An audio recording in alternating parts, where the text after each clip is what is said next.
नमस्कार, मैं जूली तिवारी। हर समय आपके साथ न्यूज चैनल में आप सभी का स्वागत है। तो चलिए नजर डालते हैं आज के कुछ मुख्य समाचारों पर।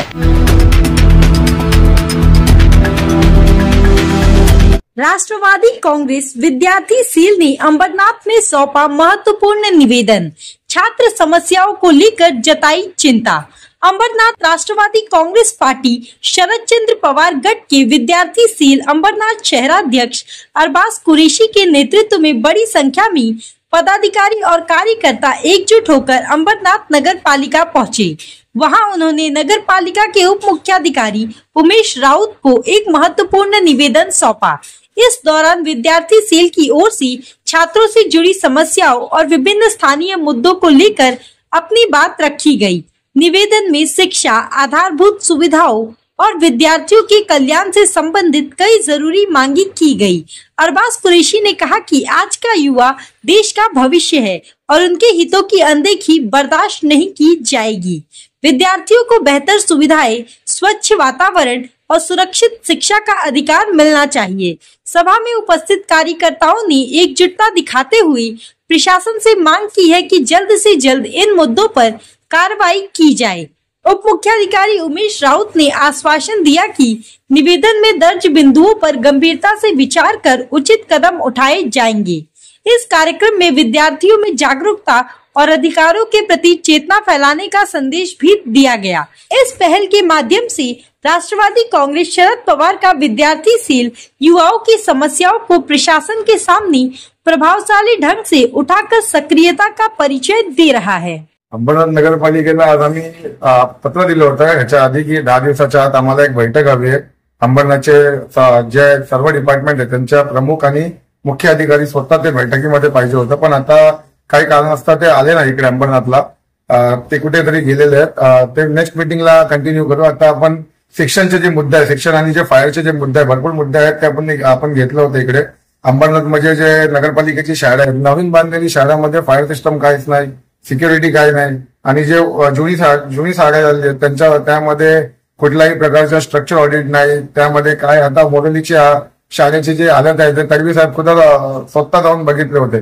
अंबरनाथमध्ये जे शाळेचे शिक्षक आहेत त्यांचे हाजरी प्रॉपर मास्टरवर घेतली जातात आणि त्यांचा फेस रिडिंग बायो काहीच नाही घेतात, आणि ते येतात माझी हिशोबात ते येतात आणि जातात।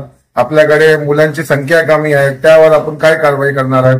सीसीटीव्ही कधी लावणार आहेत अंबरनाथच्या शाळेमध्ये? भरपूर प्रश्न होते अंबरनाथच्या, आम्ही घेतलेला आहे। अंबरनाथमध्ये 400 पेक्षा जास्त स्कूल आहेत, त्यामध्ये 100-120 जे स्कूल आहेत त्यामध्ये बिल्डिंग केलेली आहे। त्या बिल्डिंगमध्ये फक्त 14, आज माहितीप्रमाणे आमची फक्त 14 लोकांनी जे आहेत फायरची एनओसी घेतलेली आहेत। बाकी स्कूलची काय, बाकी स्कूलने काय बिल्डिंगाची परवानगीच घेतली नाहीत का? मोठमोठ्या पैशा ते घेतात फीसच्या रूपाने, आणि एखादा मुलांच्या कोविडचे जे फीज आहेत जर ते त्यांना भेटत नाही तर मुलांना स्कूलला यायचा मना करतात ते, तर त्यांना आपण एवढी सूट का दिलेली आहे की ते काही सेफ्टी, काही फायरचं काही सिस्टम ना घेतात सगळं स्कूल चालवतात, आणि कुठल्या अधिकारीची आशीर्वाद खाली? हे सर्व आम्ही प्रश्न आज उपस्थित केले आहेत। पण आज इकडे आम्ही राऊत साहेबांकडे आम्हाला समाधानी ते देतील बोलते उत्तर, पण आम्हाला जे मीटिंग करायची आहे ते नंतर ऑगस्टची फर्स्ट वीक मध्ये ते घेणारच। त्यामध्ये आपण आपला प्रश्न परत मांडू आणि अंबरनाथमध्ये जे चाललेलं आहे शिक्षणचा व्यापार ते बंद करू। नमस्कार, मी नरेश गायकवाड, राष्ट्रवादी विद्यार्थी काँग्रेस ठाणे जिल्हा अध्यक्ष शरद पवार गटाचा। आमच्या अंबरनाथचे शहराध्यक्ष अरबाज कुरैशी यांनी सातत्याने जशी यांची नेमणूक झाली तेव्हापासून ह्या शहरातील विद्यार्थ्यांच्यासाठी मनपा किंवा खासगी विद्यार्थ्यांसाठी यांच्या सुखसुविधा, यांच्या हितासाठी सातत्याने प्रश्न उचललेले आहेत, आणि वारंवार आम्ही सर्व ग्रुप त्यांच्या पाठीशी असतो, सगळे त्यांच्या सहकार्याला असतो। आणि आज पाहता अंबरनाथची जी अवस्था विद्यार्थ्यांची, खासगी शाळांची आणि शासकीय शाळांची, अतिशय बिकट परिस्थितीत त्यांनी गेल्या 5-6 वर्षापासून हा लढा देत कुठंतरी सुधारणा करत आलेला आहे। आणि आज डेप्युटी सीओ साहेब बसले होते आणि त्यांच्या माध्यमातून बरेचसे सकारात्मक प्रश्नांची उत्तरे मिळाली आणि बऱ्यापैकी शाळा सुधारणा करतील अशी अपेक्षा त्यांनी दाखवलेली आहे। आणि ज्या सीसीटीव्हीचा विषय असतो, ज्या शाळांमध्ये लहान मुलांचे लैंगिक शोषण वगैरे प्रकार घडत आहे आणि खासगी शाळांची जी मनमानी आहे त्याच्या विरोधात लढा देणे, खासगी शाळांच्या विद्यार्थी बस वाहूक सेवा असतात त्याच्यामध्ये मुलांची लैंगिक अत्याचार होतात, शोषण होतं, त्यासाठी सीसीटीव्ही असावेत, अशा बऱ्याच मागण्या यांनी मागण्या केल्या आणि त्या पूर्ण होत आलेल्या आहेत।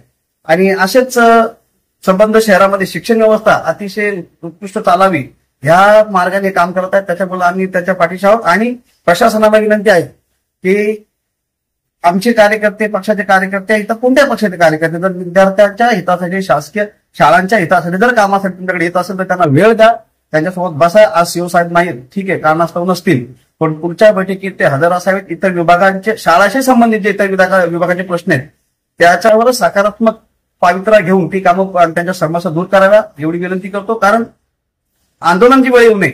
शासन, प्रशासन आणि जनता याच्यातला समाजसेवक आणि राजकीय कार्यकर्ता दुवा असतो, तो त्या पद्धतीने काम करतो. तर त्याच्यावर संशय न घेता किंवा त्याला विरोधक न समजता समस्या काय त्याच्यावर प्रशासनाने काम करावं एवढीच मी अपेक्षा ठेवतो. धन्यवाद.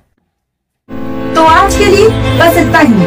कल फिर मिलेंगे इसी समय इसी चैनल पर. तब तक के लिए मुझे दीजिए इजाजत.